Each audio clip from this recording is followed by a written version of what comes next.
Listo, bueno, Da unas pues indicaciones bienvenidos. Sí. yo te lo presento. Bienvenidos otra vez. Hoy tenemos al doctor Carlos Restrepo. Nos va a dar una charla que se llama Guerra Antibiótica y su resistencia bacteriana. Les pido por favor a todos los participantes que cierren su micrófono. Si tienen alguna duda, alguna pregunta, por favor escríbanlo en el chat. Igualmente a los que nos están viendo por redes sociales. Bueno, pues te dejo, Luis, para que presentes a Carlos.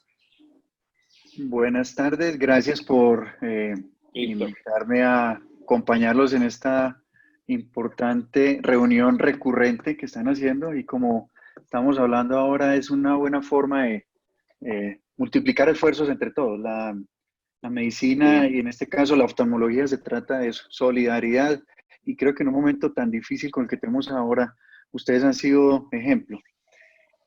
Hablando de solidaridad, precisamente el tema que quiero compartir un poco el día de hoy, que no es ajeno a muchos de ustedes, es sobre resistencia antibiótica. Tenemos un problema de talla mayor, que ahorita vemos los números y son preocupantes. Y tiene que ver con un uso que probablemente no es el más adecuado de los antibióticos que tenemos en nuestro medio. Y no se escapa la oftalmología de esto. Esta primera historia muy bonita y es que fue la primera persona que fue salvada por un antibiótico, digamos que adecuadamente generado. Y fue en 1942 cuando una señora de 30 años tenía una septicemia, parece de origen ginecológico, y utilizaron de manera experimental, parecido a lo que comentábamos con relación al virus y las opciones de manejo, un componente llamado penicilina que ha sido recientemente identificado y en unas cuantas horas esta persona sobrevivió y logró llegar hasta los 90 años. Este es el primer caso reportado exitoso en un humano del uso del antibiótico. Esta revista de enfermedades infecciosas es muy interesante en su introducción y básicamente lo que dice es que el descubrimiento y la implementación de los antibióticos han sido uno de los grandes hallazgos en la historia de la medicina. Esta droga que llaman milagrosa puede ayudar a hacer una cantidad de procedimientos que antes no pensábamos manejar pacientes con problemas serios como trasplantes, ayudar a que los oncólogos utilicen medicamentos más potentes y proteger a los pacientes de esto, pero la diseminación de las bacterias que son resistentes a antibióticos nos están amenazando de llevarnos a una era preantibiótica y es algo que estamos empezando a ver. Entonces, ¿qué pasa? Nos estamos quedando sin opciones, estamos perdiendo una guerra. La batalla se da por especialidades, pero la guerra en general la vamos perdiendo y es una amenaza global que genera muchas muertes. Y a su vez, nos corresponde, genera pérdidas oculares. ¿Qué es un antibiótico? Es una sustancia química, entonces, que es generada por un ser vivo o derivada de una manera sintética que en concentraciones adecuadas mata o regula el crecimiento de algunas clases de microorganismos que usualmente son bacterias. Esto fue un descubrimiento accidental cuando el doctor Fleming en unas vacaciones dejó una caja de Petri abierta y se contaminó con el Penicillium notatum y se dio cuenta que inhibió el crecimiento de las bacterias. Esto fue aislado en 1938 y le valió el premio Nobel en el 45. Esta paciente que les decía fue en 1942 y fue, miren las fechas, pero fue cuando comenzaron los antibióticos a surgir. Hubo una pequeña, digamos que una gloriosa etapa en el desarrollo de antibióticos, no había muchos, entonces es notorio que se empiezan a desarrollar. Y esto con el tiempo ha ido disminuyendo y tiene mucho que ver con la intención incluso de la industria de producir medicamentos que no son de uso corto, sino que sean de uso sostenido. Entonces, por lo tanto, no son tan rentables y es costoso el producir antibióticos. Una vez que se produce un antibiótico, casi que inmediatamente aparece, como dicen las mamás, la contra, aparece la resistencia y vemos la línea de tiempo de cómo la penicilina aparece y tal vez 2 o 3 años después ya hay se encuentran las penicilinasas y la resistencia se puede registrar hasta en 1940, 2 años después que ya se estaba produciendo. Y así digamos que constante y ha ido apareciendo a medida que cada antibiótico es generado. La naturaleza encuentra la manera. Y es que la resistencia bacteriana tiene mucho que ver con cómo la naturaleza también el camino para controlarnos. Hay algunas medicaciones que se han ido aprobando. En oftalmología estamos un poquito cortos, pero en medicina digamos que han aparecido algunas. Sin embargo, no son suficientes. En este momento hay 42, estos son datos del año pasado, 42 antibióticos que se están desarrollando. No todos pasan pues a fase 3, incluso por lo tóxico que pueden ser, pero se pueden resguardar para pacientes muy específicos. Se han ido seleccionando las cepas que son más mortales, por eso la oftalmología tal vez está un poquito escondida, para desarrollar este tipo de antibióticos nuevos. El uso apropiado entonces empezó a decaer porque de alguna manera abusamos de esto y hubo una época de mucha tranquilidad en que en mitad de ese regocijo que había y la falta de identificación de la resistencia adecuadamente, se hizo un sobreuso del mismo y empieza en los 80s a incrementarse, digamos, la cantidad de muertos, pero no fue sino hasta los 90 donde comienzan a hablar de del peligro de la resistencia, perdón. La resistencia bacteriana, entonces, es la capacidad que tiene un organismo para resistir o defenderse de los efectos de un antibiótico. Esta resistencia se genera de manera natural. La bacteria encuentra cómo contrarrestar el químico que le está dañando, pero también puede ser inducida. Y el problema es que la inducción parece que es cada vez más frecuente que la producción natural. Entonces, hay varios tipos de resistencia, o se le denomina multiresistente cuando una bacteria tiene resistencia a más de 3 o más clases de antibióticos, extensamente resistente cuando solo queda una o dos opciones susceptibles para manejar este microorganismo. Tan resistentes cuando hay resistencia a todos los antimicrobianos disponibles. Desafortunadamente, incluso en Colombia tenemos bacterias de este tipo que nos están llevando entonces a una situación crítica de cierres de hospitales. En Israel creo que fue el primer caso en que se tuvo que cerrar un hospital porque no habían antibióticos con que manejar la Klebsiella, que es la famosa KPC, que es resistente casi que a todos los antibióticos que tenemos en este momento. Entonces, ¿qué es lo que pasa? Es que en el medio encontramos una gran cantidad de bacterias, estamos sometidos a ellas, y hay unos escasos linajes que son resistentes, pero cuando consumimos antibióticos que pueden limitar estas bacterias nosocomiales, llamémoslas buenas, que regulan a las demás, seleccionamos, entonces quedan en una supremacía o unos linajes dominantes que son resistentes, por lo tanto, facilitan entonces la descompensación del balance y una infección por bacterias resistentes. Hay muchos mecanismos para hacer resistencia, tal vez estos son los 4 más importantes. El bloqueo es que forman una capa, obviamente, el eflujo es una bomba que tienen las bacterias que pueden básicamente vomitar la molécula que entra a atacarlas, la destrucción que se hace por, digamos que a nivel enzimático, o cambian el receptor y de esa manera no se puede adherir el antibiótico.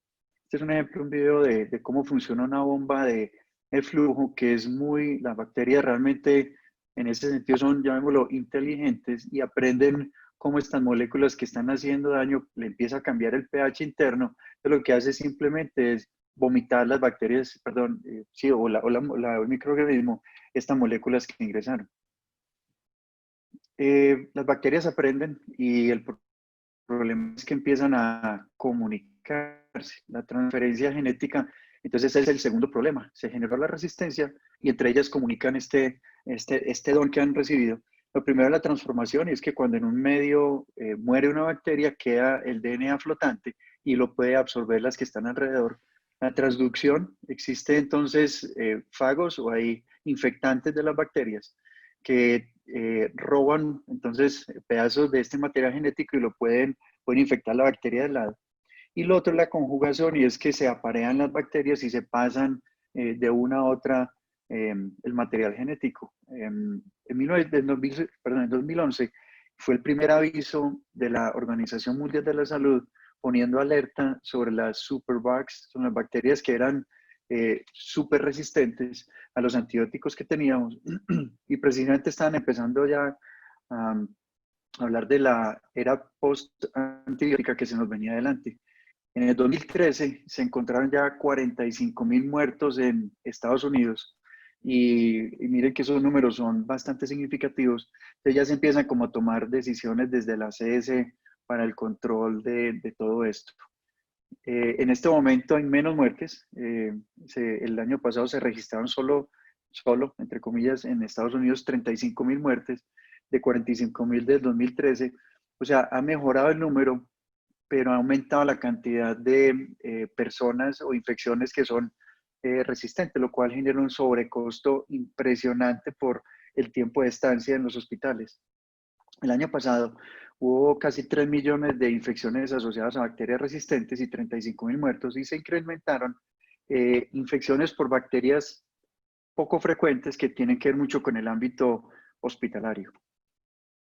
Las amenazas las divide la CDC en urgentes, serias, y sobre todo en las serias se encuentra una que nos atañe mucho, que es el estafilococo meticilino resistente, que tiene mucho que ver con el personal de la salud. Se calculaba que entre el personal de la salud, la cantidad de meticilino resistente presente en las fosas nasales ha subido casi al 25%, que solía ser cerca del 10%, mientras que la población normal está por debajo del 2%. O sea, nos hemos ido casi que a 20 veces lo que tiene la población normal. Y eso es una cosa que se nos olvida muchas veces, pero hay que tener en cuenta cuando operamos personas que son o somos trabajadores de la salud. Son mucho meticilino resistente. Estos son los números del año pasado. Hubo 10.000 muertos en 2017 por o asociados al estafilococo meticilino resistente, 323.000 casos de hospitalizaciones, y mire la cantidad de dinero que le cuesta al sistema el manejo de estas enfermedades. La imagen simplemente muestra las generaciones que estamos pasando de alguna manera la bola a los que siguen, y de pronto los estamos dejando muy desarmados. Estamos permanentemente expuestos a bacterias y permanentemente utilizando mal la respuesta a su problema. Hay varias respuestas también desde el punto de vista institucional para esto, y una muy importante es una página abierta donde está una base de datos de resistencia antibiótica, y uno puede ir como mirando lo que están arrojando las diferentes entidades sobre las bacterias. Está toda la carga genética, ahí muestra el mapeo y demás. Uno puede hacerle seguimiento a cómo se están comportando a nivel global. Páginas también como esta que es React, que tiene mucho más que ver con educación, y definitivamente uno de los puntales más importantes del manejo de la resistencia antibiótica es la educación, no solo al paciente, que obviamente es importante, sino al médico. En países como Estados Unidos, donde hay más restricción de conseguir el antibiótico, se le apunta más al médico, pero en nuestros países, en Sudamérica, uno puede conseguir casi que cualquier antibiótico en la calle, y eso es bastante peligroso.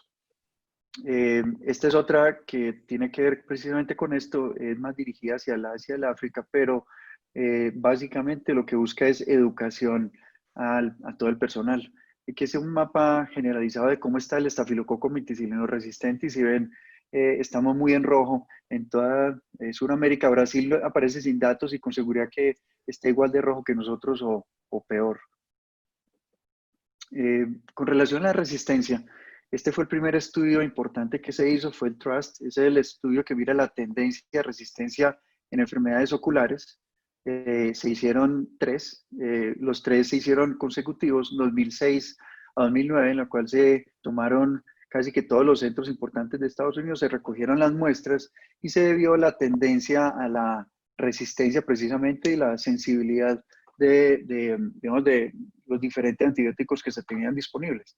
Como ven en la gráfica, en esta que compara o mira la susceptibilidad del estafilococo, que es meticilino susceptible y meticilino resistente, hay una tendencia que es muy sincrónica y que nos muestra que medicamentos como ven de la polimixina y la penicilina no tienen mucho que ver o mucho que hacer con el estafilococo. que medicamentos nuevos para ese momento, como la acitromicina, estoy hablando a nivel ocular, nuevo a nivel ocular, se le tenía una resistencia muy alta, y lo que explica esto es el uso sistémico de la acitromicina. Por eso lo ideal es que tuviéramos medicamentos de uso exclusivo oftalmológico para evitar ese compartir con otras especialidades. Y de manera también bonita, la tobramicina y el trimestoprim son los más eficientes, aunque sobre la tobramicina ha aumentado un poquito la resistencia, y lo vamos a ver en el estudio que sigue. El trimestoprim sigue siendo una opción bastante interesante que teníamos muy enterrada. No hay muchas presentaciones oculares de trimestoprim, pero es una opción para tener en cuenta. Obviamente no tiene una buena penetración intraocular, pero es una buena molécula en cuanto a sensibilidad. En este estudio no se incluyó el cloranfenicol, no se utiliza tanto en Estados Unidos, pero en uno posterior que les voy a mostrar, sí se hizo. El cloranfenicol es otra molécula que está renaciendo porque se olvidó en la memoria de las bacterias. Entonces, es buscar reactivar, digamos que modelos viejos que nos sirvan en este momento. Con el estafilocoagulasa negativo es parecido a lo que acabamos de ver. La tendencia sigue siendo muy favorable para el trimestoprim y la tobramicina. Las fluoroquinolonas, quinolonas en general se comportan más o menos bien, pero de nuevo la citromicina flaquea para el manejo de esta bacteria. Y lo que se encontró en los tres estudios, los patrones pues, de los tres, es que el trimestoprim fue la molécula más eficiente para el estafilococo, sin importar si es meticilino resistente o sensible, que el ser meticilino resistente nos habla de ser un marcador de multiresistencia. Entonces, es un patrón importante para identificar estas bacterias, que la citromicina no tuvo una adecuada sensibilidad y las quinolonas, dentro de todo, funcionaron bastante bien. Después de este estudio sale el ARMOR, que comienza en el 2009, se va hasta el 2018. Es mucho más extenso, obviamente, y nos muestra cómo empiezan a cambiar estos patrones. Empiezan a aumentar bastante la resistencia del estafilococo meticilino resistente, se encuentra hasta en el 40% de las muestras, los quinolonoresistentes cerca del 40%, y lo más preocupante es que una tercera parte de las muestras son resistentes en algún porcentaje a ambas, meticilina y fluoroquinolonoresistencia. El 80% de las bacterias que son resistentes a la meticilina son resistentes a las fluoroquinolonas. Por eso es un marcador muy importante para evaluar a nuestros pacientes. A mayor edad, mayor resistencia, y es por la historia del uso, sobre todo inapropiado, de antibióticos previamente. Y una de las conclusiones grandes de que empieza ya a hablar de recomendaciones, es el uso de terapia combinada. No nos quedemos con un solo antibiótico, sobre todo en enfermedades infecciosas serias. Recuerdo que todo esto está asociado con enfermedades oculares, todo lo que les estoy mostrando. Ahora les hablo un poquito más de las sistémicas. Aquí unos cuadros, obviamente el artículo está lleno de información, pero básicamente les decía que el cloranfenicol termina siendo una de las moléculas que menos resistencia genera en el estudio. El estudio inglés, que va del 2009 a 2015, tiene casi la mitad de los pacientes. En Europa, el uso del cloranfenicol sí se tiene, digamos que muy frecuentemente recurrido, y por eso la resistencia al cloranfenicol allá sí es más importante. Entonces, ahí empezamos a ver que cada país o cada región tiene sus particularidades y no se pueden aplicar los unos a los otros, pero en Estados Unidos es diferente, ya que el cloranfenicol sería una muy buena opción, mientras que en Inglaterra ya no lo es tanto. La moxifloxacina y su resistencia, y esto es a nivel global, están creciendo mucho, y lo sabemos o entendemos que es también porque es una molécula que se utiliza todavía a nivel sistémico, aunque la están retirando también. Y en Estados Unidos no se utiliza tanto, nosotros tampoco lo hacemos, pero el ácido fusídico en Europa es muy recurrido y también está generando resistencia. Desafortunadamente es una muy buena molécula, pero el sobreuso, que es lo que estamos viendo en todo, nos está llevando a empezarla a enterrar. Sigue siendo el estafilococo, igual es tal vez la bacteria más frecuente en todos los cultivos, en los niños hemófilos, y siguen detrás el strep y los coliformes. La pseudomonas está aumentando a nivel global, y sobre todo la pseudomonas, que es multiresistente. Este estudio italiano que también se publica el año pasado tiene 30 años de seguimiento y se hicieron una cantidad importante de cultivos y muestran la tendencia en el tiempo cómo las quinolonas han ido cada vez perdiendo eficiencia y lo mismo el cloranfenicol, que también se utiliza mucho en Italia, ha ido cada vez siendo menos eficaz para el manejo de las infecciones. En todo caso, en Estados Unidos sale esta revisión donde recomiendan revivir entonces antiguas opciones como el clorofenicol con muy buenas experiencias, pero vuelvo a lo mismo, el utilizar terapias combinadas es una muy buena opción para poder erradicar estas bacterias que tenemos en este momento.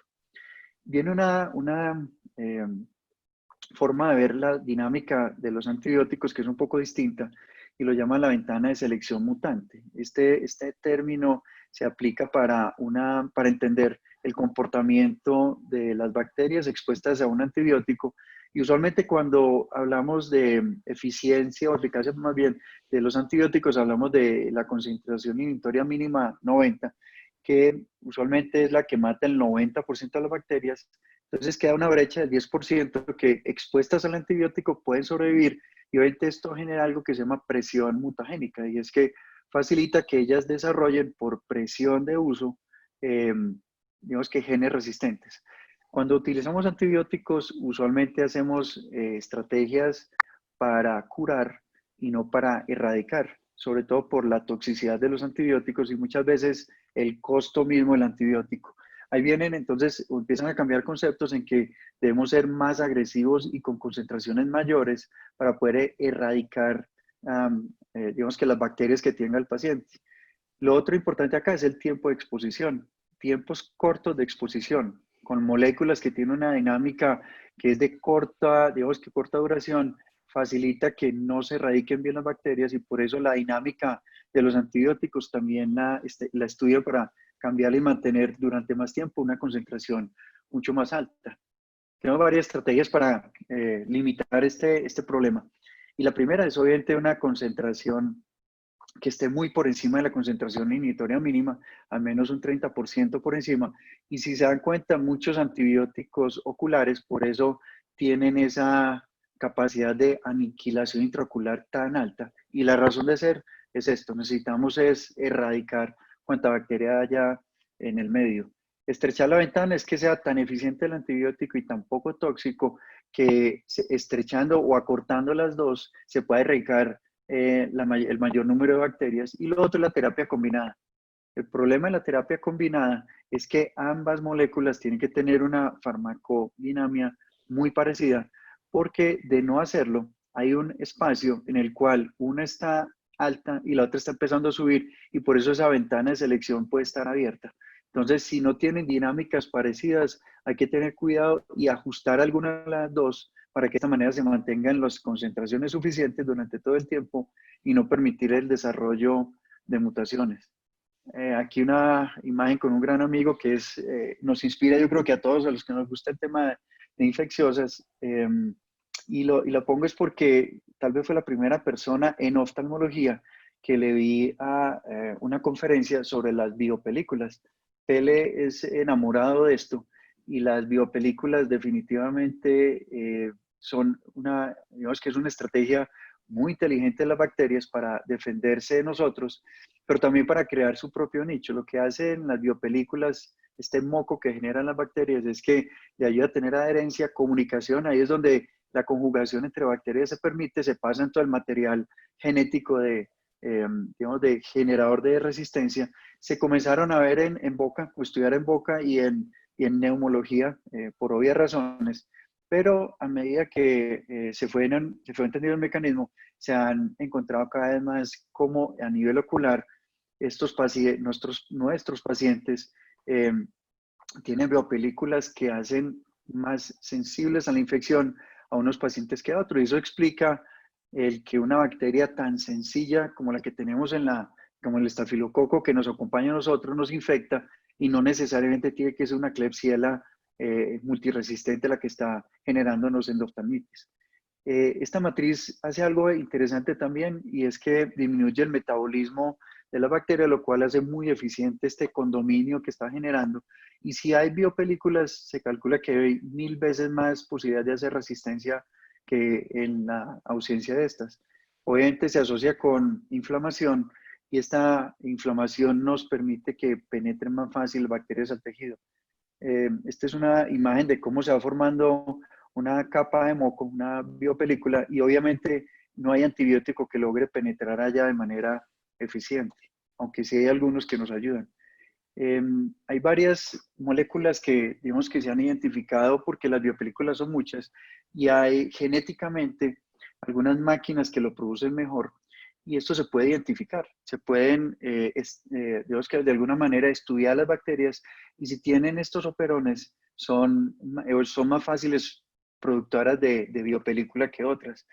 Esto de las biopelículas entonces evitan que haya una adecuada penetración antibiótica, por lo tanto vamos a necesitar medicaciones cada vez más potentes.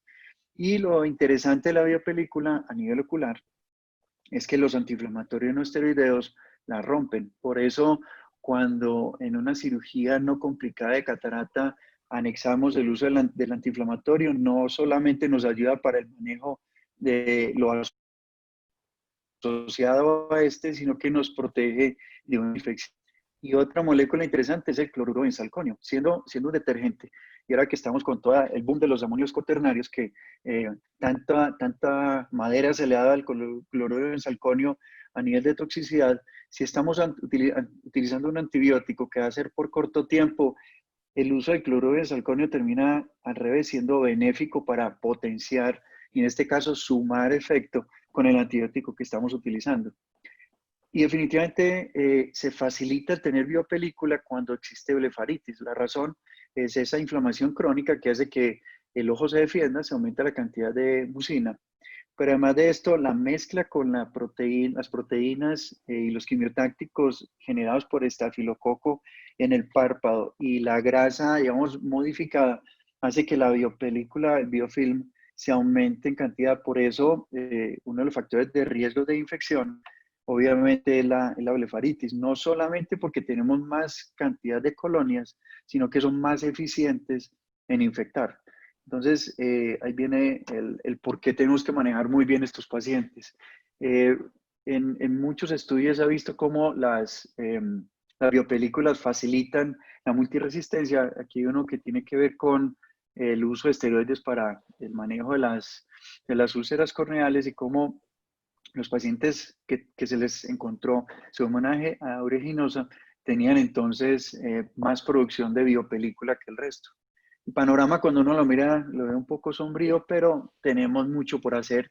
Hay varias estrategias que están siendo diseñadas a nivel ocular con el fin de mejorar la entrega de buenos antibióticos, inclusive de moléculas viejas, a nivel ocular para hacer eficientemente el manejo de las infecciones. Entonces, tenemos las nanoestructuras que se le está trabajando bastante, lo otro son mucoadhesivos para hacer que se retenga por más tiempo la molécula, geles que se puedan depositar a nivel local y el manejo con todo el tema de lentes de contacto, desde la impresión, desde la creación del mismo lente de contacto, hasta algo interesante que es con los lentes PROS, cómo se genera una piscina de antibiótico y se encontró, y aquí está, hay un estudio que lo muestra, cómo con unas concentraciones suficientemente altas uno puede erradicar de alguna manera en este caso el Escherichia coli, que es multiresistente, lo logra erradicar completamente la superficie. Entonces ahí se mezcla la alta concentración con el alto tiempo de exposición en un ambiente controlado gracias al lente PROS. ¿Qué estrategias hay entonces a nivel ocular para prevenir? Lo primero es prescribir solamente cuando es necesario y hay un tema aquí que, como les decía, es la educación y nos pasa mucho, sobre todo en pediatría, con todos los niños que tienen infecciones virales oculares, la conjuntivitis viral manejada con antibióticos inapropiadamente, sobre todo porque no gastamos el tiempo o invertimos el tiempo en explicarle a los pacientes que si es viral no necesita su antibiótico usualmente, que hay unas razones para utilizarlo, pero que ahí viene el tema de la comunicación. pero sí es muy frecuente que arranquemos con medicamentos, con antibióticos en conjuntivitis virales. El tiempo y la frecuencia de tratamiento, frecuentemente en Colombia nos pasa y sé que en todas partes lo mismo. Los pacientes comienzan una medicación, se sienten bien, la suspenden y obviamente si uno no ha erradicado totalmente la bacteria, esto va a facilitar que se genere resistencia. Entonces hay que ser muy claros con el tiempo y la frecuencia de uso de los medicamentos recomendados. Recuerdo mucho a mi padre que siempre me dice que uno le debe decir al paciente el doble del tiempo que uno necesita que haga algo y la mitad del tiempo que uno no quiere que se genere una complicación. La educación médica es la punta de lanza para el manejo de todo el tema de resistencia y es claro y por eso la CS trabaja específicamente en esto. Si ustedes entran en la página de la CS que tiene que ver con resistencia antibiótica, lo que más tiene es material de información porque obviamente en el hospital estamos con muchas herramientas, pero si no tenemos a la gente en la calle manejando las cosas bien, nos van a seguir llegando pacientes con infecciones cada vez más catastróficas. Se utiliza algo que llama la regla del 30%, y es que el 30% de los pacientes hospitalizados en algún momento necesitan antibiótico, cerca del 30% de los antibióticos están inapropiadamente prescritos, el 30% de todas las profilaxis quirúrgicas es inapropiado y hasta el 30% de los costos de la farmacia del hospital son debido al uso de los antibióticos. Eso, digamos que nos habla mucho del impacto también económico que tiene esta guerra antibiótica. Algo que debemos ser cada vez más juiciosos y que a todos nos ha pasado es no medimos adecuadamente la sensibilidad, entonces no tenemos unos registros locales no conocemos cuál es la flora en la que estamos expuestos en nuestro medio y como se dan cuenta, entre países hay mucha diferencia. Hay que maximizar entonces la cantidad o la concentración del antibiótico a nivel del tejido, mejorar también el tiempo de exposición. Las mezclas de antibióticos son muy importantes y el uso de antisépticos, y aquí está este estudio precisamente con Yopodiona al 1.25%, son unas muy buenas opciones y recuerdo que alguna vez el doctor Izquierdo hablaba precisamente de esto y es que, sobre todo en nuestro medio, un paciente pobre que viene, llamémoslo, toreado con una cantidad de antibióticos que uno ya ni siquiera sabe que puede tener esa córnea.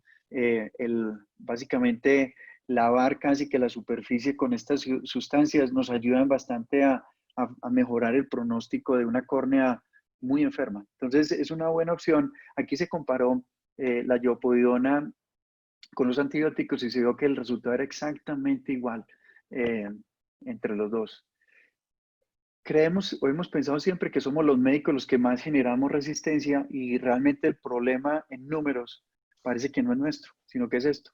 Y es el uso de los antibióticos para mejorar el crecimiento tanto en agricultura como en veterinaria. Y esto en la ganadería y en la porcicultura hace mucho tiempo que se está utilizando. El uso indiscriminado de los antibióticos en esto, digamos que facilita entonces que con una carne mal cocida estamos entrando bacterias o fragmentos inclusive de material genético de bacterias que son resistentes, así es que la estamos ingiriendo, de las aguas contaminadas de todas estas, digamos que establos pueden caer y no ser adecuadamente manejadas si lo ingerimos en un agua maltratada. Entonces hay que tener mucho cuidado con el uso del antibiótico acá y desafortunadamente no hay una buena regulación. Aquí vuelve y le cae el agua sucia a China, precisamente por la expansión que está teniendo, igual que pasa en Brasil con el tema de la ganadería. Y interesantes, aquí están comparando y mirando cuál es la proyección del consumo en toneladas de antibióticos, específicamente quinolonas, en este área. Para que sepan, a nivel humano, usualmente, o se calcula que consumen menos de 100 toneladas al año.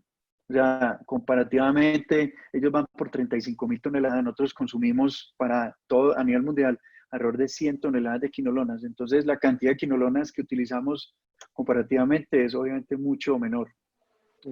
Yo pensaba, y siempre hablaba de esto, que como oftalmólogos, el daño que le hacíamos era de pronto a que no tratábamos bien una infección y eso tiene su precio a nivel local, pero nunca pensé que se pudiera hacer un mal uso de un medicamento oftalmológico, no sé, que uno pudiera inducir resistencia.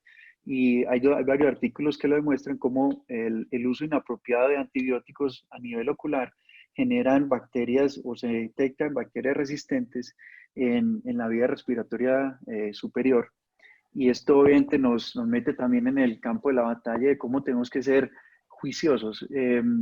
Los retinólogos son unos de ellos precisamente que aprendieron que para las inyecciones no se necesita utilizar antibiótico, se necesitan antisépticos, pero no estamos, digamos que utilizando adecuadamente las cosas cuando por miedo estamos haciendo uso del antibiótico y no de manera racional. Entonces, podemos inducir resistencia, sí, y eso es preocupante porque digamos que el área, que es la cara, la cabeza, es muy peligrosa para tener bacterias resistentes. Los ojos, digamos que hay que seguirlos cuidando adecuadamente. Entonces, aquí como para terminar, es recordar que hay que utilizar el antibiótico correcto. ¿Cómo se utiliza el antibiótico correcto? Si uno pudiera tener las tendencias por cultivo de lo que hay en la zona, puede arrancar profilácticamente o digamos de manera inicial con un antibiótico dirigido más o menos a lo que se tiene por la historia del paciente y lo que hay en el medio. Y luego, obviamente con el cultivo que solicitamos, dirigir el manejo. La dosis correcta, ser muy claros con el paciente cómo se utiliza esto y el tiempo correcto del antibiótico. Esto tiene mucho que ver con la educación del paciente y la educación del médico, y sobre todo también el médico no oftalmólogo para el uso adecuado de los antibióticos oculares. El uso antiinflamatorio no esteroideos y el cloruro de salconio son dos herramientas que deberíamos utilizar más frecuentemente para el manejo de las infecciones y que se han mostrado pues obviamente muy eficientes. Se están desarrollando péptidos contra el biofilm, contra las biopelículas que tienen digamos que nos ayudaría mucho a potenciar la entrada de los antibióticos, considerar el uso del trimestoprim y cloranfenicol, porque en nuestro medio todavía son, digamos que muy eficientes para el manejo de muchas de las enfermedades de infecciones de superficie. Y obviamente hay algo que no podemos controlar, que es el tema de la ganadería, pero que hay que tener en cuenta para el control a futuro de todo esto. Otra de las cosas que me gusta de la astronomía y quería hacerles un pequeño regalo, digámoslo así, de alguna manera, es que mucha gente no lo sabe, pero todo lo que vemos de noche corresponde a solo ese pequeño círculo donde se dibuja en lo que, esta galaxia es muy parecida a la Vía Láctea. Entonces, todo lo que vemos en la noche de estrellas corresponde solamente a esa sección, ese segmento de nuestra galaxia. Realmente somos muy pequeños y por eso es tanta la responsabilidad que tenemos. Esta foto la tomé hace poquito del planeta más lindo de nuestro sistema. Y el sábado se va a hacer el lanzamiento, porque se tuvo que abortar ayer, del primer cohete americano después de 2011. Este es un esfuerzo de este Elon Musk y tiene unos desarrollos muy interesantes en cuanto a tecnología. Los invito porque lo transmiten en vivo. Obviamente es bonito ver este tipo de cosas. El ser humano cuando se reúne hace cosas muy interesantes. Íbamos a cancelar el Congreso, pero ante todo esto no le medimos a hacerlo virtual. Están invitados, es del 15 al 17 de agosto. Luego les pasaré pues más información y obviamente los espero a todos allá. Quisiera dejar abierto si tienen alguna pregunta, la podemos discutir. No sé, el doctor Izquierdo, que es el experto aquí en nuestro medio, ¿qué se le ocurre que podamos hablar? No, oye, Carlos, primero agradecerte mucho la charla, ¿sí? Y es una de las cosas, y justo hace una semana, los días sábados tenemos la reunión nosotros de Córnea, claro, para que no se tomen el sábado, ¿no? ¿Te das cuenta? Tenemos la reunión de Córnea que ahora es virtual, y justo nos tocó la semana pasada, estamos en las últimas semanas discutiendo cuál va a ser nuestro protocolo, por lo menos básico, ¿sí? Y un árbol de decisiones básica para infecciones, y tocó el tema biofilm, de un artículo hablando de un péptido que ayudaría justamente lo que tú mencionas a destruir este biofilm. No había pensado con el cloruro de salconio, como bien lo dices, y menos lo del AINES. O sea que eso lo que nos está diciendo yo creo que es súper interesante. Y tú, está o sea, está al para alcance. entender un poquito, Lo tenemos aquí. sí, está al alcance. Y es una cosa que creo que es un biofilm.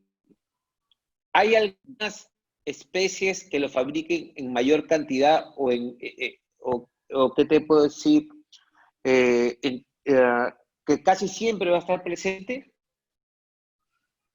Le entendí parcialmente, pero entiendo que la pregunta es si hay algunas especies que producen más biofilm. Sí, Sí, pues el estafilococo, o sea, lo que pasa es que el estafilococo es muy endémico, entonces obviamente lo identificamos más fácilmente, pero la pseudomonas especialmente produce mucho biopelícula y tiene mucho que ver, presidente, con la capacidad infectante de ella. Entonces, para pseudomonas sería muy interesante siempre considerar este tema de amonios cuaternarios, digamos así, el fluoruro de salconio, los AINES ayudan bastante y como les decía, sobre todo en este paciente que va a ser operado y tiene blefaritis, es casi que obligante utilizar AINES y la idea es comenzar desde antes para preparar la superficie. Entonces va muy de la mano de lo que se está utilizando normalmente, pero muchas veces no lo sabíamos. Entonces estamos protegiendo, ¿no? sí, el edema macular, pero también estamos protegiendo de una posible endoftalmitis en estos pacientes. El paciente con enfermedad crónica de superficie, el ojo seco obviamente lo facilita mucho porque produce mucho más moco, entonces va a haber más facilidad de tener biopelícula y bacterias multiresistentes en ellos. Entonces, con ellos, AINES y antibióticos que tengan cloruro benzalconio ayudaría mucho. Pregunta, siempre mira el iodopovidona que se utiliza, lo utilizamos siempre, ¿ok? Como para limpieza ante nuestras cirugías, Sí. profiláctico y todo, ¿no? En casos de infección tracal, hay reportes de justamente del uso de iodopovidona. Sabemos que es totalmente tóxico y todo, ¿sí? Sí. Pero, ¿ves algún futuro por ahí también? Pues es que esos artículos que han salido son pocos, pero muestran que es igualmente eficiente que el uso de antibióticos. Yo realmente solamente lo he hecho una vez y te confieso es porque no tenía medicaciones ahí para darle al paciente, un paciente de muy bajos recursos. Y solamente tenía una yodopodina, entonces se la regalé porque es una infección bastante importante. Claro. Desafortunadamente son muy poquitos y yo lo extrapolo al tema de la hidroxicloroquina que de pronto estamos hablando ahora no pueden extrapolar de pocos casos que haya sido un manejo muy adecuado, sobre todo por la toxicidad. Pero es una herramienta más que se puede tener allí para, bajo la mano de un paciente de pronto muy seleccionado. ¿Y qué Carlos, porcentaje lo usas? ¿En qué concentración? Pues lo que recomiendan artículos es al 1.25. 1.25, sí, 1.25. ¿Cómo lo diluyes? O sea, porque la que viene, digamos, el betadine es de 5, ¿no? Sí, señor, cojo el frasquito si tengo de lágrimas naturales y lo diluyo ahí. Con lágrimas, ya. Y se lo regalo, sí, señor. Pero es muy tóxico, le molesta mucho al paciente. Le digo que a este paciente le dije que se lo pusiera bien frío para que por crioterapia de alguna manera no le molestara tanto. Ajá. Pero es un tema anecdótico, más que otra cosa. Es para considerarlo y se suma un poquito más a algo que lo he visto hacer mucho en Estados Unidos y es que al final de la cirugía vuelven y lavan la superficie con iodopovidona. O sea, no solamente cuando arranca la Antes, sino faco, después. sino al final, lo lavan otra vez con iodopovidona. Entonces, de pronto tiene su razón de ser ahí también, porque uno al retirar el bléfaro vuelve y exprime el párpado, entonces barramos de una vez con todo esto, con el tema de la iodopovidona porque obviamente se le pone alguna gota de alguna quinolona, pero con la yopodina sí hacemos una limpieza de la superficie. Y lo otro con relación a eso básicamente la FACO es, por eso es que no me gusta tapar el paciente, si lo ideal es dejarlo de una vez que arranque con su antibiótico. Es Claro. una buena práctica Sí. que hemos aprendido recientemente, pero recuerdo que cuando me entrené y era el uso, el paciente era tapado casi que día y medio con una Sí. situación allí, una mezcla de todo. El comenzar temprano es bueno también. Carlos, una pregunta. En tu día a día, con una paciente con una úlcera infecciosa, más o menos ponte mayor de 2 milímetros, que no sea tan grande, pero ponle mayor de 2 milímetros, ¿sí? Y está sospechando de una bacteria, ¿vamos? En tu día a día, ¿qué es lo que tú utilizas? ¿O qué haces con ese paciente? Sí, lo ideal es hacer toma de muestra, obviamente. Lo ideal es tomar la muestra y comenzar. Usualmente comenzamos, como lo hacemos casi todos, con quinolonas de cuarta generación. Lo que sí hago es que le sumo ciprofloxacina. A mí me gusta la cipro mucho por el tema de la pseudomonas. Me parece que es una buena mezcla tener una quinolona de cuarta con cipro, porque las pseudomonas no, las quinolonas de cuarta no son muy eficientes con esto. Si tengo la opción de antibióticos reforzados, es una buena alternativa, pero en el consultorio muchas veces arrancamos con lo que tenemos mientras que va saliendo. Perfecto, perfecto. Mira, ahorita está conectada aquí Astrid, que nos puede dar, ¿qué están usando también ustedes allá en Argentina, Astrid? Aprovechando que estás aquí. También Hola, hablas de todos estos Buenas temas. noches, Astrid. buenas noches, ¿cómo están?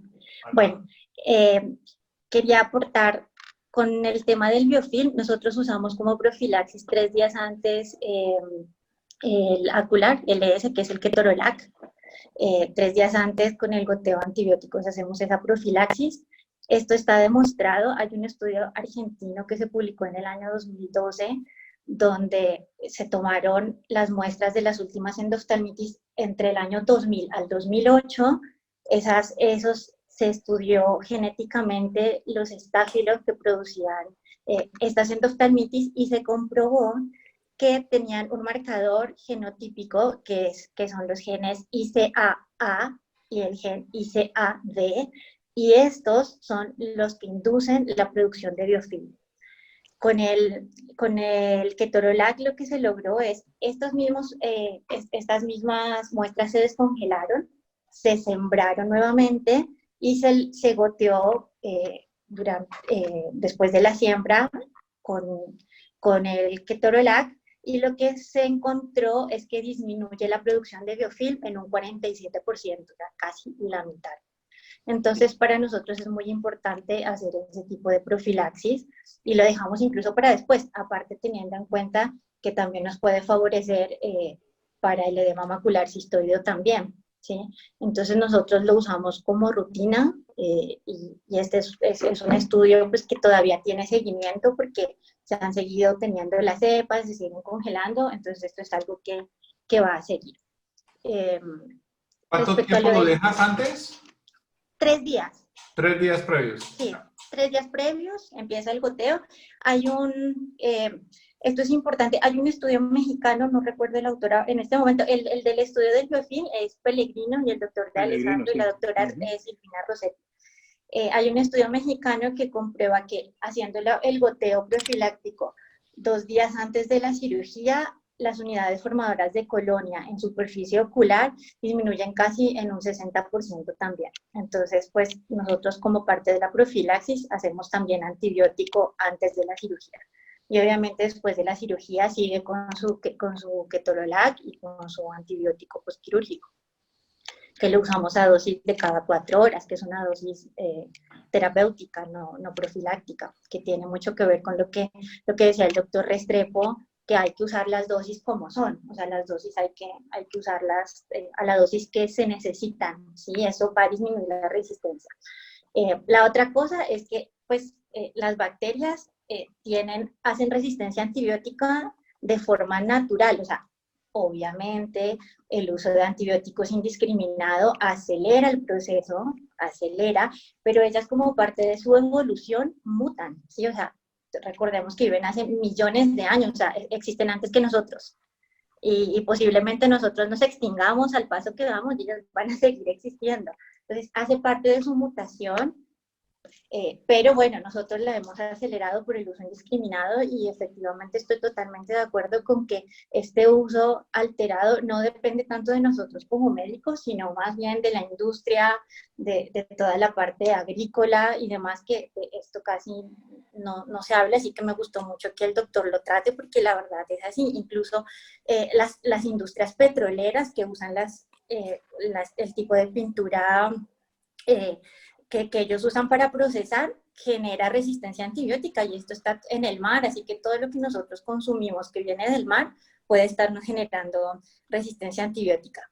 Las bacterias van mutando y una de las partes de la resistencia es la composición de la membrana. Por ejemplo, nosotros tenemos más resistencia en gérmenes gram negativos y es justamente porque el número de fosfolípidos aniónicos que tiene la pared de membrana es mucho menor. Entonces, lo que hablaba el doctor de estas bombas que se necesitan para protonizar en estas bacterias son menores. Entonces, esa también es una de las causas, pero hace parte como tal de la bacteria. O sea, yo a lo que voy es que nosotros no nos tenemos que sentir tan culpables cuando nosotros no usamos un antibiótico, o no nos tenemos que sentir tan culpables por usarlos, porque de verdad los necesitamos usar, porque cuando no los usamos, entonces nosotros tenemos muchos jueces y vamos a estar frente a algo que por lo cual no queremos pasar.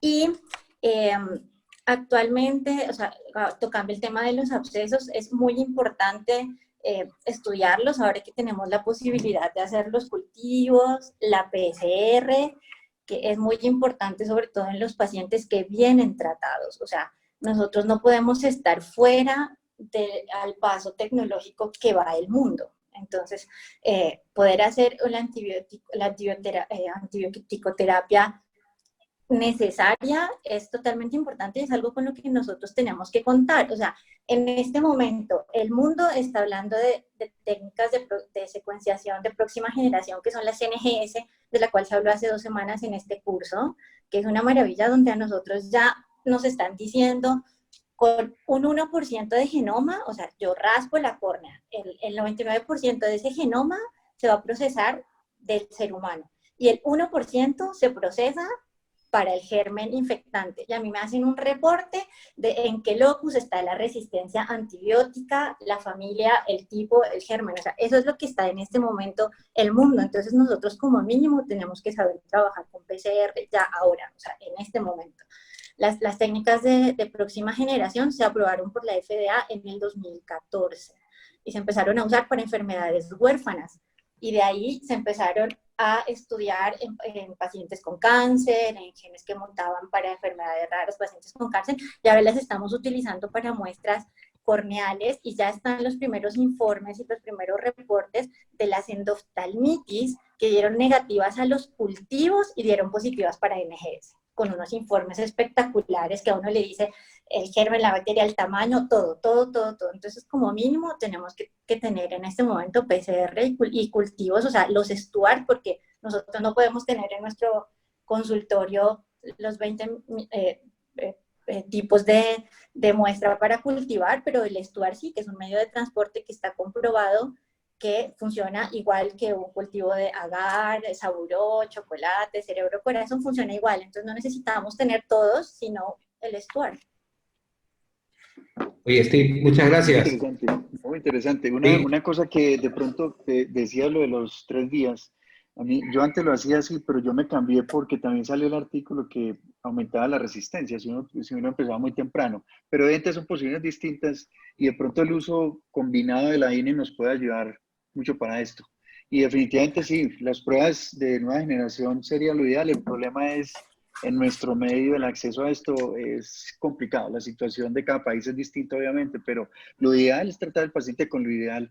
Y bien lo decías, el problema también son los abogados. Pasa algo y es el médico el que termina uno señalado por no haber hecho el tratamiento apropiado.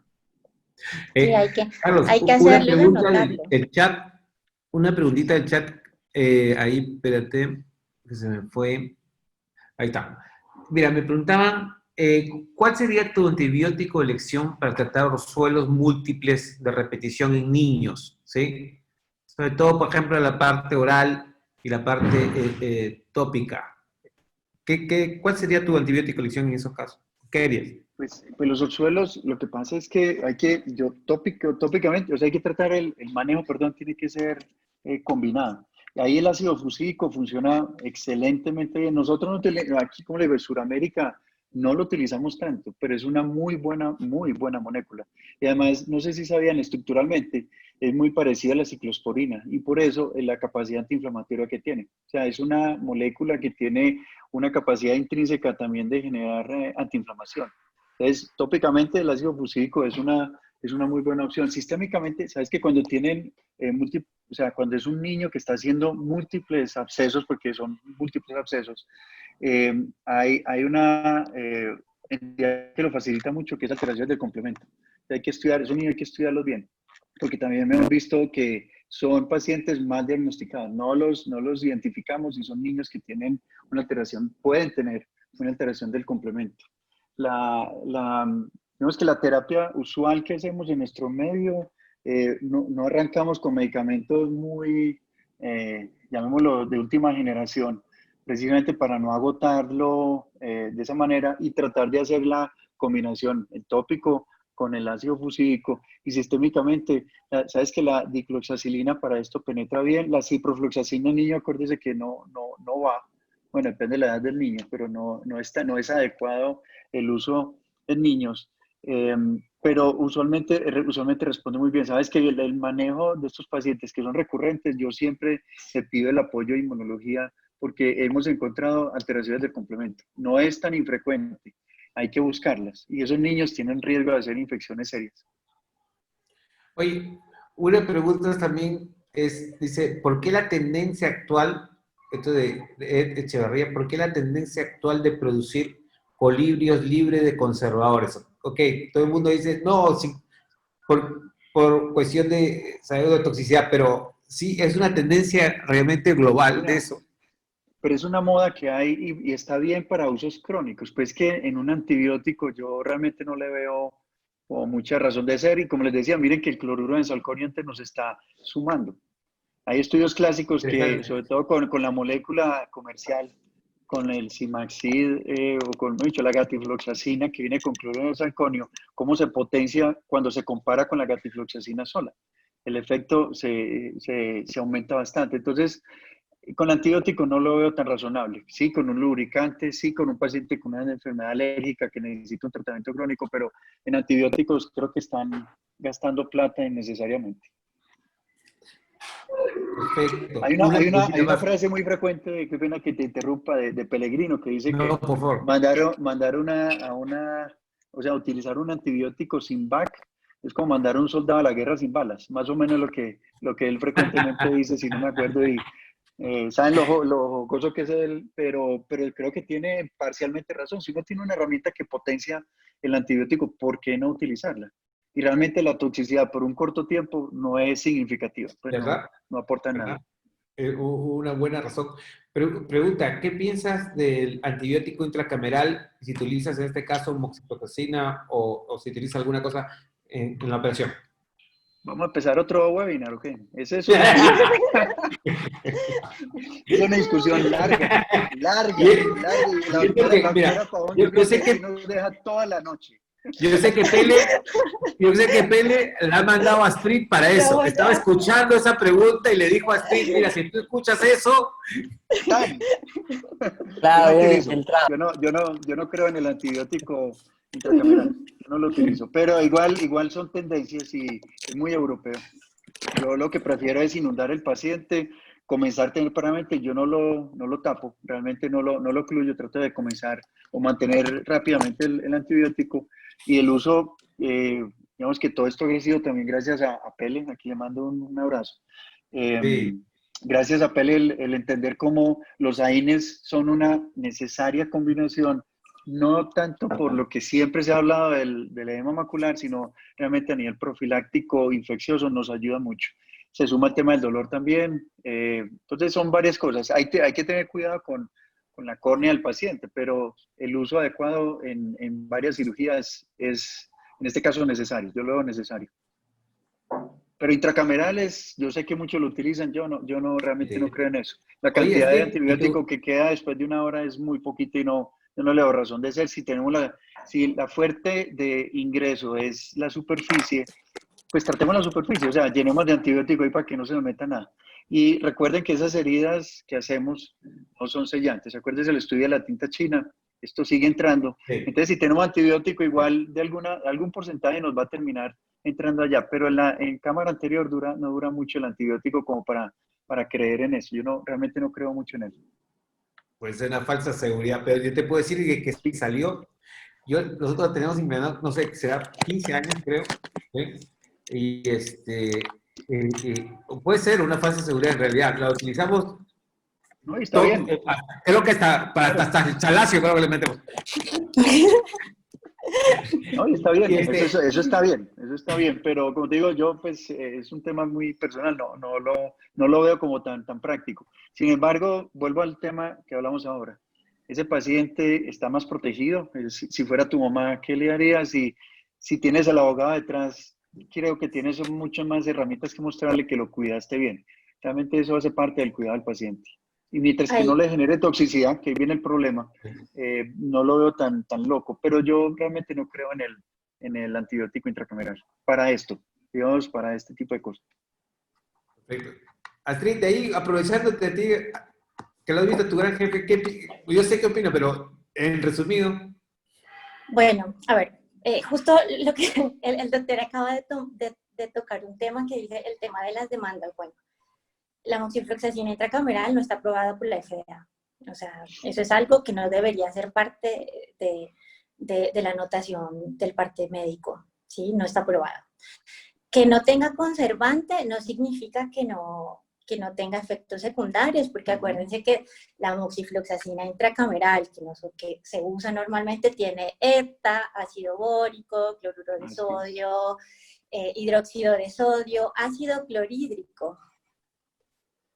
Entonces, yo no sé cuál es la ventaja de usar una moxifloxacina intracameral que es concentración dependiente. Eso quiere decir que en esa hora que está en la cámara anterior, hace efecto. Hace efecto porque es concentración dependiente. Si fuera tiempo dependiente, no. Se lava. Pero yo, ¿para qué la pongo en la cámara si cuando yo la goteo en la superficie, yo tengo MIC de 90 intracameral? O sea, ¿yo para qué la pongo? A mí dicen, no, porque para que cuando el paciente llega a la casa empiece a agotar, la gota en la casa. No, pues yo termino la cirugía y la goteo afuera y tengo MIC de 90 adentro. Entonces, ¿yo para qué la pongo adentro? Si yo poniéndola por fuera tengo un MIC de 90.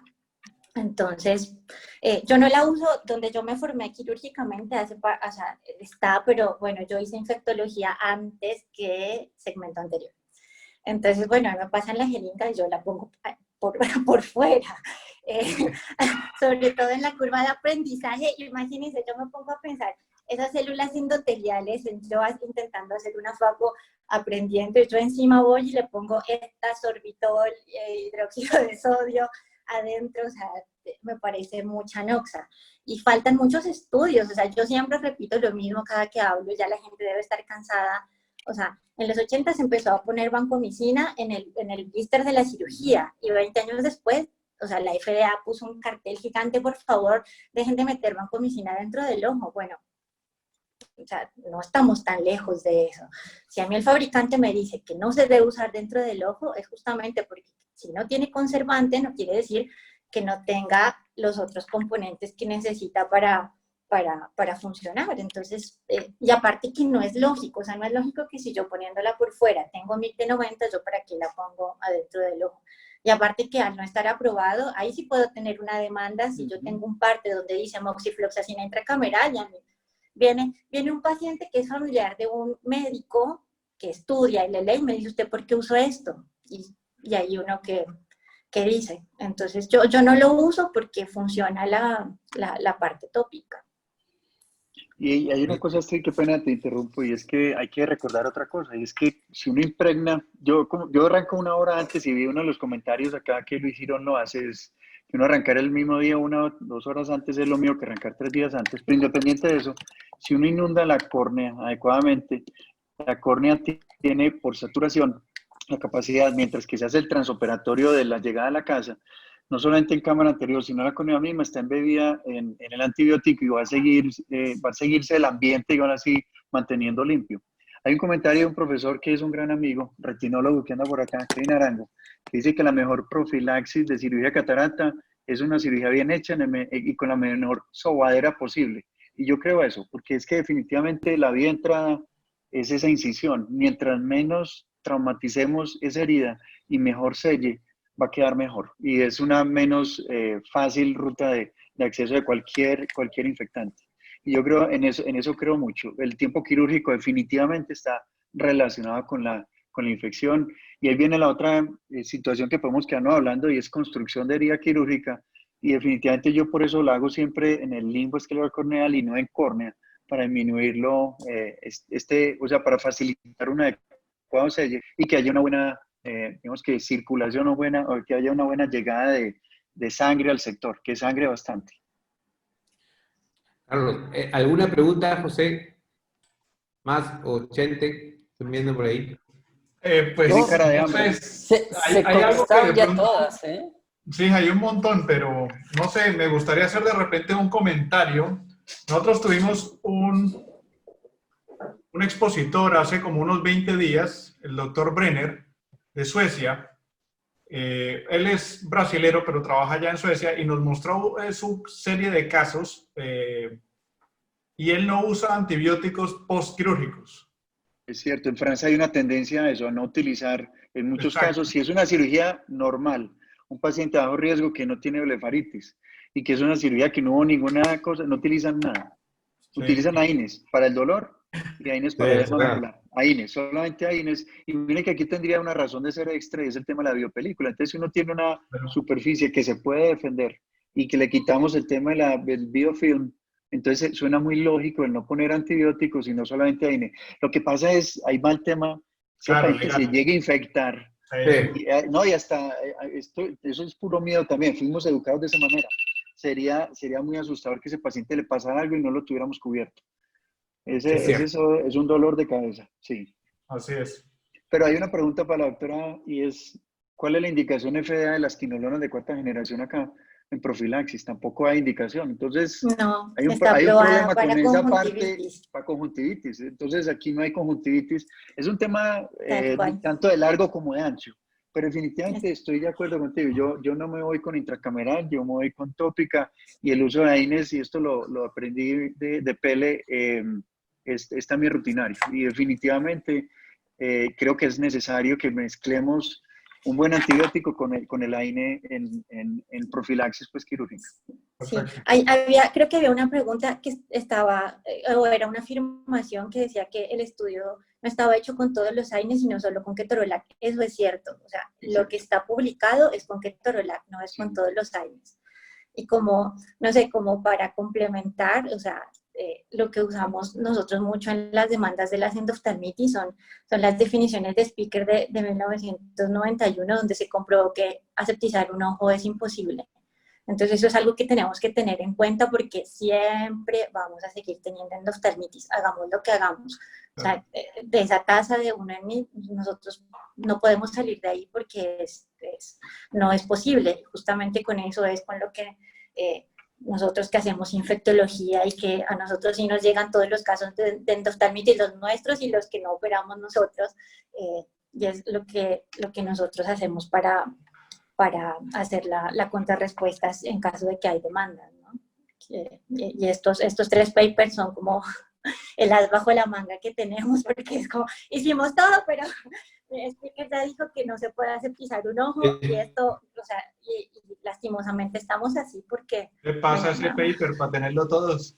Sí, mira, espera, te puedo, que no sé cómo enviarlos, gente, te puedo mandar una foto del WhatsApp y tú la subes, no sé cómo. Dale. O por aquí por el chat, pueden compartir un archivo. ¿Se puede pasar, compartir? Sí, por aquí lo puedo poner, por el chat. Espera. Ahí en el chat. Carlos, aprovechándote ahí, ¿puedes poner tu foto, sí. La foto con Pellegrino? Le voy a tomar una foto para pasársela. Claro, para que hables un poquito, que creo que es un gran esfuerzo de la Sociedad Colombiana de Oftalmología de hacer el congreso virtual, que yo creo que todos lo tenemos que apoyar, porque es un cambio de vida que nos va a suceder a todos. ¿Sí? Al Pele. Espérate.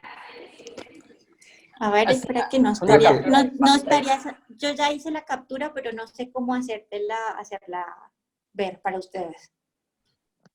Entonces, si ves que en el chat se puede, en el chat mismo dice compartir archivo, creo que así lo pudieras hacer así. Dice chatear.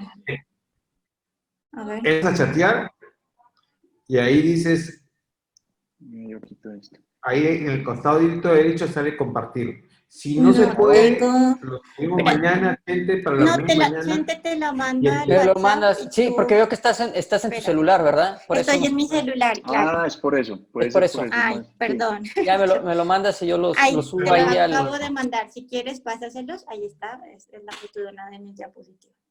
Perfecto, porque así lo puede tener toda la audiencia. Y es bien claro, interesante. y así queda grabado acá. Compártelo tú. Sí. Hay que tener todas esas opciones. Sí, ahí están los 3. Gracias. Carlos, muchas gracias por la presentación. Gracias por Buenísima. la invitación. Gracias por la Así invitación. que, de verdad que te vamos a molestar, te vamos a tener seguido, y tú eres un muy buen amigo, y fuera de eso de que te extrañamos siempre acá en Perú, así que te vamos a tener seguido. Así que le vamos a jalar como sea, ya la vi. ¿Sí? Gracias. Mándale un saludo cuando veas a Pellegrino. Ya por acá le voy a poner una foto del chat también. Y Carlos, nuevamente muchas gracias. Lo que hacemos es abrir los micrófonos y... Muchas gracias. Carlos, muchas Muchas gracias por la gracias. invitación. Gracias por Muchas todo. gracias. Saludos a Señor Pele Carlos también. Restrepo, qué honor compartir con usted esta Por discusión. favor, Un es al honor. revés, es el mismo. Buenísimo. Un saludo, un Entonces, abrazo a Pele. vamos a aprender un poco de biomecánica, ¿sí? Así es. A ver, espérame, porque le estaba... No sé si me escucha. Sí. Ya, pero déjame veo porque ahorita que mandé el archivo, la foto, se me perdió ya no encuentro cómo abrir la ventana donde están todos ustedes hablando. Uy, y tú se supone que es el tecnológico. Y ese es Estamos mal, tecnológico, Sí. En Estamos serio, mal, estamos mal, Carlos. ¿Cómo vamos a hacer así? Es el que sabe. Sí, y ese se Sí. supone que es el que sabe, estamos mal. No sé cómo está, o sea, se me Bueno, perdió. Le entró un virus. Sí. No Entró un sé, virus, dijo Luis, por acá. dónde quedaron. Nomás veo la ventanita de ustedes hablando, pero... A ver, Bueno, si no la pasas mañana, para ya estar libres. listo. Pero ahí les acabo de mandar en el chat la foto que nos acaba de mandar Astrid. Ya. Ella fue Sí, la aquí culpable la vi. por Gracias. mandarme eso. Traía Aquí virus. Perdón, pero es que yo al estar del celular no podía compartir. Ah, bueno. Gracias a todos, Carlos. Un gran abrazo. No, gracias. Una buena noche. Que estén muy Gracias bien. a Buenas todos. noches. Saludos, Luchito. Chao, hombre. Gracias. Cuídate, Ricardo. Nos vamos. Que esté bien. Un abrazo. Chao, gracias. Chao. Oye, José, ¿tú puedes cerrar la sesión? Porque no encuentro ni cómo cerrarla. Ya. No puedo. Si me pones Perdón, Chente. a anfitrión, sí se puede, porque no, yo salgo y salgo. Pues ya bajaré la computadora. Tienes que apagar la computadora, es la única. Chao. Chao. Chao.